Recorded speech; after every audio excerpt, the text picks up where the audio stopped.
வணக்கம். இந்த Covid pandemic அப்புறம் இன்டென்சிவ் கேர் யூனிட் அதாவது தீவிர சிகிச்சை பிரிவுனா என்ன? அதனோட முக்கியத்துவம் எவ்வளோ அப்படின்றது மக்களுக்கு ஓரளவு புரிஞ்சிருக்கிறது உண்மைதான். இருந்தாலும் தீவிர சிகிச்சை பிரிவுக்குள்ள போனதுக்கு அப்புறம் பேஷண்ட்ஸ் உயிரோட திரும்ப வருவாங்களான்ற பயமும், தீவிர சிகிச்சை பிரிவில் என்ன நடக்குது அப்படின்ற புரிதல் இல்லாதனால வர்ற குழப்பமும் மக்கள் மத்தியில நிறைய இருக்கு. தீவிர சிகிச்சை பிரிவுனா என்ன? தீவிர சிகிச்சை பிரிவில் எந்த மாதிரி நோயாளிகளை வச்சு வைத்தியம் பார்க்குறோம்? தீவிர சிகிச்சை பிரிவில் இருக்கிற வென்டிலேட்டர்னா என்ன? வென்டிலேட்டரில் வந்து பேஷண்ட்ஸை போட்ட அப்புறம் மறுபடியும் உயிரோட வருவாங்களா? இந்த மாதிரி மக்கள் மனசில் என்னென்ன கேள்விகள் இருக்கோ அந்த கேள்விகள் எல்லாத்துக்கும் நான் பதில் சொல்ல ட்ரை பண்ணுறேன். என்னோட பேர் டாக்டர் புத்தன் ராஜரத்னம். நான் வந்து தீவிர சிகிச்சை பிரிவு தலைமை மருத்துவராக ஒர்க் பண்ணிட்டு இருக்கேன். வாங்க டீட்டெயில்ஸை பார்க்க வீடியோக்குள்ளே போகலாம்.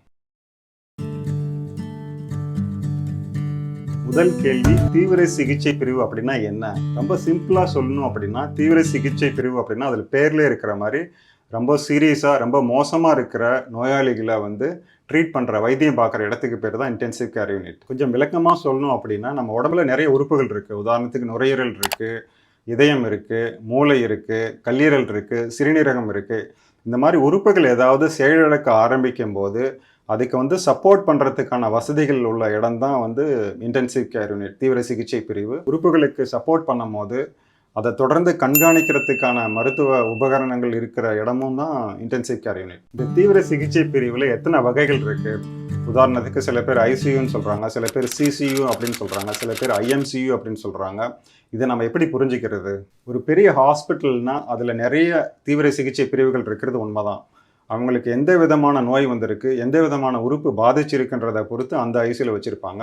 உதாரணத்துக்கு மெடிக்கல் ப்ராப்ளம், நிமோனியா இருக்குது, யூரின்ல இன்ஃபெக்ஷன் இருக்குது அப்படின்னா அவங்கள வந்து மெடிக்கல் ஐசியூவில் வச்சுருப்பாங்க. பெரிய ஆப்ரேஷன், மேஜர் ஆப்ரேஷன் பண்ணதுக்கப்புறம் சர்ஜிக்கல் ஐசியூவில் வச்சுருப்பாங்க. நியூரோ ப்ராப்ளம் ஏதாவது இருக்குது, தலையில் அடிபட்டு மூளையில் ஏதாவது ஆப்ரேஷன் பண்ணியிருக்கு அப்படின்னா அவங்கள நியூரோ ஐசியூவில் வச்சுருப்பாங்க. குழந்தைகளை வந்து பீடியாட்ரிக் ஐசியூவில் வச்சுருப்பாங்க. இப்போ தான் பிறந்த குழந்தைங்கள் அப்படின்னாக்கில் நியூனேட்டல் ஐசியூவில் வச்சுருப்பாங்க. ஹார்ட் அட்டாக் வரவங்களாம் வந்து கரோனரி கேர் யூனிட் அந்த மாதிரி வச்சுருப்பாங்க. ஹார்ட் சர்ஜரி பண்ணவங்கள கார்டியோதொராசிக் யூனிட்டில் வச்சுருப்பாங்க.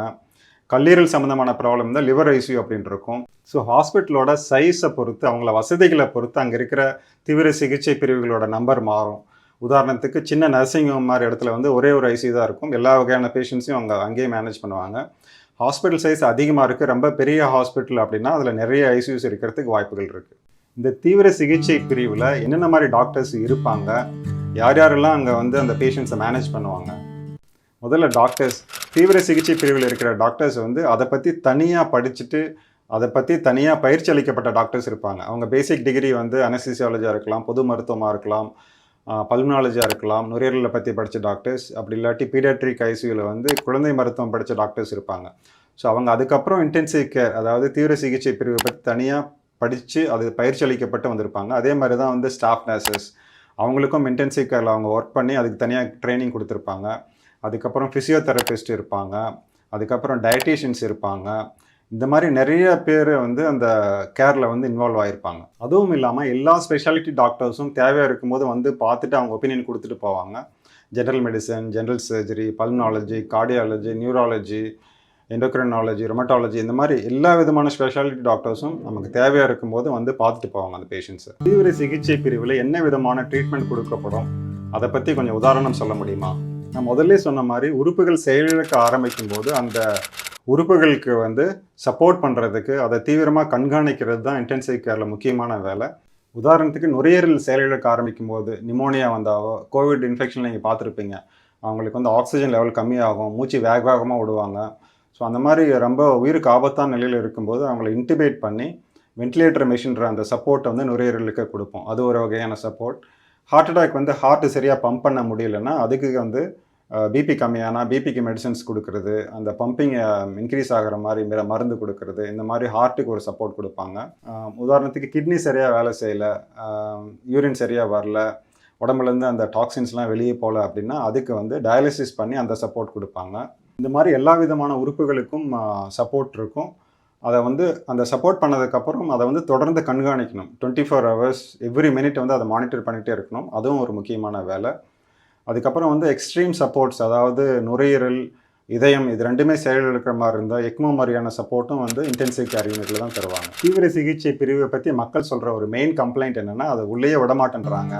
பேஷண்ட் வந்து ரொம்ப சிக்காக இருக்காங்க, அன்ஸ்டேபிளாக இருக்காங்க, ஆனால் வந்து அவங்க காலையில் ஒரு 5 minutes எங்களை அலோவ் பண்ணுறாங்க, ஈவினிங் ஒரு 5 minutes அலோவ் பண்ணுறாங்க, மற்ற நேரத்தில் உள்ளேயே விடுறதில்ல, உள்ளே என்ன நடக்குதுன்னு எங்களுக்கு தெரியல. இதுதான் வந்து மெயின் கம்ப்ளைண்ட்டாக சொல்லுவாங்க நிறைய பேர். இதுக்கு முக்கியமான காரணம் தீவிர சிகிச்சை பிரிவில் வந்து பேஷண்ட்ஸ் ரொம்ப அன்ஸ்டேபிளாக உயிருக்கு ஆபத்தான நிலையில் இருக்கிறதுனால அந்த ட்ரீட்மெண்ட் வந்து ரொம்ப இன்டென்சிவாக இருக்கும்.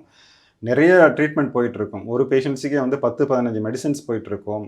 அதுக்கப்புறம் நிறைய இமேஜிங் டெஸ்ட் பண்ணுவாங்க. அதுக்கப்புறம் அந்த மற்ற ட்ரீட்மெண்ட் நிறைய போயிட்டுருக்கும். ஃபீடிங் கொடுக்கணும், பொசிஷன் சேஞ்ச் பண்ணணும், யூரினரி பேக் எம்ப்டி பண்ணணும், மோஷன் போயிட்டாங்கன்னா அதை க்ளீன் பண்ணணும். இந்த மாதிரி எக்கச்சக்கமான வேலைகள் இருக்கும் ஒவ்வொரு பேஷண்ட்டுக்கும்.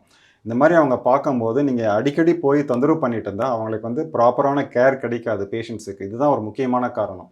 2வது காரணம், ஒருத்தவங்க வந்து உயிருக்கு ஆபத்தான நிலையிலேருந்து ரிக்கவரி ஆகும்போதோ ஐசியூவில் இருக்கும்போது அவங்களுக்கு ரொம்ப ரெஸ்ட் அவசியம். நம்ம வந்து தொடர்ந்து போயிட்டு நம்ம ரிலேட்டிவ்ஸ் வந்து பக்கத்தில் உட்காந்துட்டு பேசிட்டு அவங்களை டிஸ்டர்ப் பண்ணாக்கல அவங்க ரெக்கவரி வந்து அது பாதிக்கும். 3வது, தீவிர சிகிச்சை பிரிவில் இருக்கிற பேஷண்ட்ஸுக்கு வந்து அவங்க நோய் எதிர்ப்பு சக்தி ரொம்ப கம்மியாக இருக்கும். அதனால் அவங்களுக்கு ஈஸியாக இன்ஃபெக்ஷன் வந்து ஸ்ப்ரெட் ஆகும். நம்ம வெளியிலேருந்து போய் அவங்கள தொட்டு பேசி நம்ம வெளியிலேருந்து அவங்களுக்கு இன்ஃபெக்ஷன் எதுவும் தந்துடக்கூடாது. அது ஒரு முக்கியமான காரணம். மக்கள்கிட்ட இருக்கிற இன்னொரு முக்கியமான சந்தேகம் வந்து வென்டிலேட்டர் கருவினா என்ன? அந்த வென்டிலேட்டர் கருவியில் வந்து பேஷண்ட்ஸை போட்டதுக்கப்புறம் அவங்க மறுபடியும் உயிரோட வருவாங்களா? இந்த வென்டிலேட்டர் கருவி வந்து மருத்துவத்துறையில் ஏற்பட்ட ஒரு முக்கியமான முன்னேற்றம்.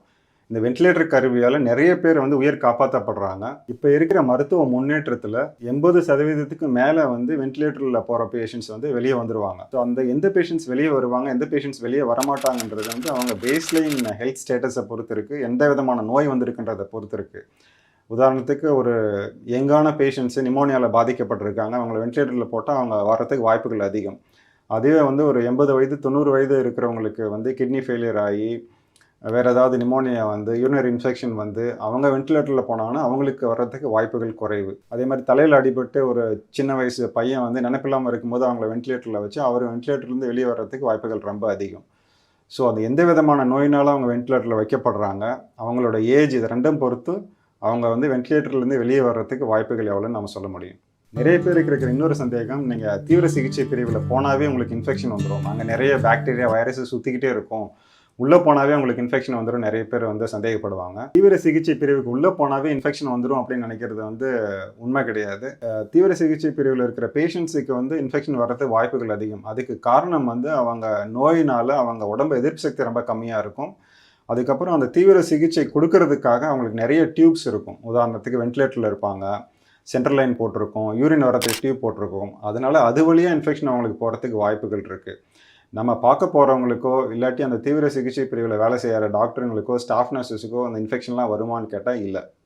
ஒரு சில இன்ஃபெக்ஷன் வந்து காற்று மூலமாக ஸ்ப்ரெட் ஆகும். உதாரணத்துக்கு கோவிட் வைரல் நிமோனியா மாதிரி, டிவி மாதிரி, அந்த மாதிரி இருக்கிற பேஷண்ட்ஸை வந்து தனியாக ரெஸ்பிரேட்டரி ஐசோலேஷன்னு சொல்லிட்டு தனியாக தான் வச்சுருப்போம். அந்த மாதிரி பேஷண்ட்ஸை பார்க்கும்போது டாக்டர்ஸு, ஸ்டாஃப் நர்ஸஸு இல்லைனா பேஷண்ட் ரிலேட்டிவ்ஸ் போகும்போது N95 மாதிரி மாஸ்க் போட்டு ப்ரொடெக்ஷன் போட்டு தான் போய் பார்க்க அனுமதிப்போம். இன்னொரு மெயின் கம்ப்ளைண்ட்டு, டாக்டர் சொல்கிறது எதுவுமே புரிய மாட்டேங்குது அப்படின்னு சொல்லுவாங்க. ஐயா, நீங்கள் என்னென்னமோ பேசுகிறீங்க, எனக்கு ஒரே குழப்பமாக இருக்கியா. இதுக்கு முக்கியமான காரணம், தீவிர சிகிச்சை பிரிவில் வந்து பேஷண்ட்ஸ் அட்மிட் ஆகிருக்கும் போது அவங்களுக்கு நிறைய பிரச்சனைகள் இருக்கும். டாக்டர்ஸ் எக்ஸ்பிளைன் பண்ணும்போது நீங்கள் அட்மிஷன் ஆனதுலேருந்து டிஸ்சார்ஜ் ஆகிற வரையும் ஒருத்தரே வந்து அந்த கவுன்சிலிங் செஷன் வந்து அட்டன் பண்ணணும். அப்போ தான் வந்து தொடர்ச்சியாக அவங்களுக்கு புரியும். நீங்கள் ஒரு நாள் ஒருத்தர் போயிட்டு இன்னொரு நாள் வேற ஒருத்தர் போயிட்டு நீங்கள் வெவ்வேறு ஆளுங்க மாறி மாறி போனாக்கில் அவங்களுக்கு வந்து சுத்தமாக அவங்க என்ன சொல்கிறாங்கன்றது புரியாது. தீவிர சிகிச்சை பிரிவை பற்றி பொதுவாக மக்கள்கிட்ட இருக்கிற சந்தேகங்களுக்கு பதில் சொல்லியிருக்கேன். உங்களுக்கு வேறு ஏதாவது சந்தேகங்கள் இருந்தால் கீழே கமெண்ட்ஸில் கேளுங்க, நான் பதில் சொல்கிறேன். தேங்க்ஸ் ஃபார் வாட்சிங். இன்னொரு வீடியோவில் உங்களை சந்திக்கிறேன். பாய் பாய்.